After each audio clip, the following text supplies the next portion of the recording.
Drowsy Donnie is at it again, and health concerns are again scaling up as Donald Trump fell asleep for what, the fifth or sixth time in public this week?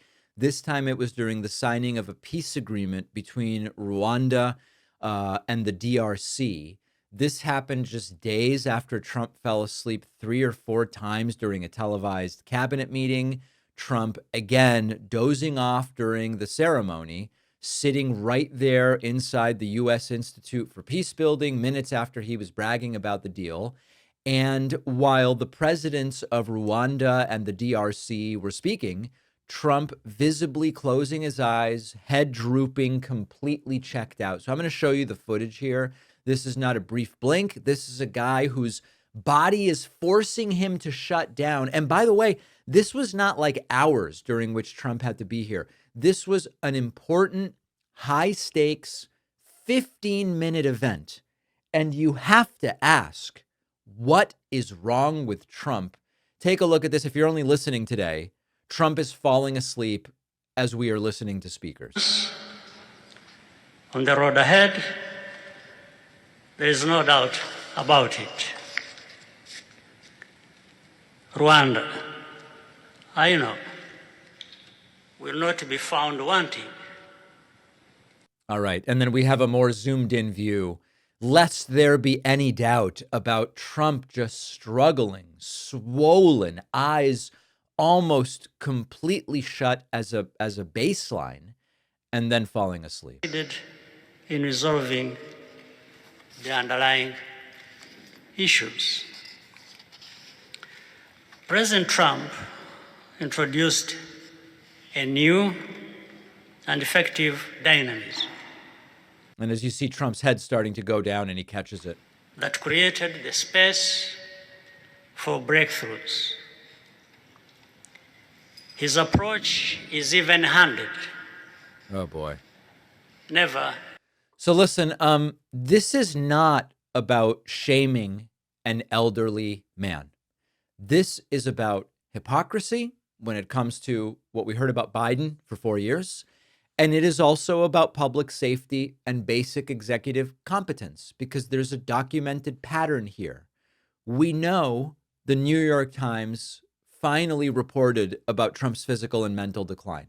We know Trump needed an MRI and extra tests at his last doctor's visit with very unclear reasons why. And when you then see him falling asleep in public, he has no standing to argue about the state of his health or anybody else's. And the evidence is just staring us in the face. Now, I think the first thing is we just have to be honest about the seriousness of this issue. We aren't doctors, but we can look at data. Well, I know that there are a lot of doctors in the audience. I'm not a doctor, but I can look at the data and the evidence. A 79-year-old repeatedly falling asleep in the middle of the day during short, high-profile meetings, a cabinet meeting, an international peace signing. It's not just being tired. True narcolepsy is rare in older adults. I'm not even suggesting that Trump is narcoleptic, but this kind of excessive daytime sleepiness can be a flashing red alert about an underlying medical problem that demands professional attention. Could it be severe sleep apnea, which robs the brain of oxygen and can affects millions of people? Could it be connected to a medication that Trump is taking, which we haven't been told about? Could it be a neurodegenerative issue or a chronic condition, a thyroid problem? Or I could give you a list of 20 or 30 things. We don't know because the administration is very vague and propagandistic about Donald Trump's health. And that refusal to be transparent, despite saying they are the most transparent people in the world, is now making it a question of public responsibility as well. Is Trump's brain getting the rest it needs to be president of the United States? Is Trump's brain even getting the oxygen it needs to be the president of the United States? Now, second, even if we assume that this is not a medical mystery, the exhaustion is a direct result of the toxic, self-inflicted chaos of this administration. Remember that for decades, Trump has bragged he only needs, 4 to 5 hours of sleep a night. He's got superhuman strength and stamina and all of that. He mocks opponents as sleepy, forgetting, what doctors actually say you should be getting as far as sleep goes. But the bravado of Trump on sleep is colliding with reality right now. And we know this based on the timing of his Truth Social blitzes. Trump is often up late into the night posting hundreds of unhinged rants to Truth Social, and then up at 5:30 in the morning posting more. We know he's not even getting those 5 hours of sleep, which he claims are all he needs. He's not even getting his minimum requirement. Now, the most probable reason for the relentless, just completely chaotic all-night posting is that Trump is under massive political and legal stress, most of it self-inflicted because of how he's running the country.